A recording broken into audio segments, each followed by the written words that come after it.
Qed jingħad li droga misruqa għandha valur fis-suq ta' madwar 600,000 euro u kienet parti minn sejba ta' 4 tunnellati u 300 kilo reżina tal-kannabis li jinstabu moħbija fi fran industrijali li kienu stivati f'kontejner fil-Freeport. Id-droga kienet f'kontejner li kien tniżżel Malta wara li wassal mill-Marokk u kien se jitabba fuq vapur ieħor għal Tripli. Dwar dan il-każ serju Net News staqsa direttament lill-Kummissarju Angelo Gafa li pront farfar fuq ir-Reġistratur tal-Qorti. Kummissarju, x'ħad tkun qegħdin tagħmlu dwar din is-serqa ta' 200 kg droga?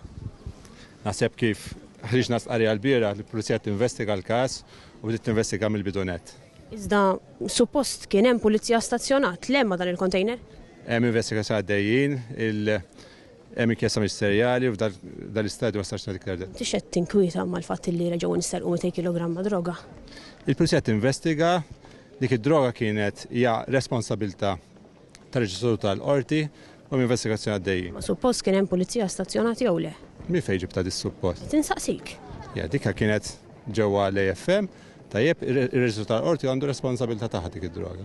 Jiġifieri issek m'intix inkwetat imma l-fatt li hemm 200 kg droga. Dejna investigaw mill-ewwel min fejn ġibta mhix inkwetat.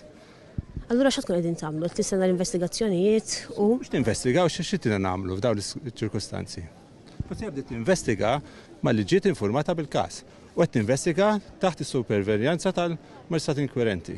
kien il-ħadd tal-ħabta ta' 3 ta' filgħodu meta skont il-pulizija kienu informati li kien ġie żgassat kontejner li kien jinsab fil-proprjetà tal-Forzi Armati ta' Malta f'Ħalsafi. Il-pulizija marret fil-post fejn irriżulta li l-kontejner kellu s-siġilli maqtuwajn u madwar 200 kg reżina tal-kannabis kienet insterqet mill-istess kontejner. Fl-istqarrija il-korp ma tax aktar dettalji tad-dinamika tal-każ għalkemm jidher illi il-post kien massess b'kameras tas-CCTV.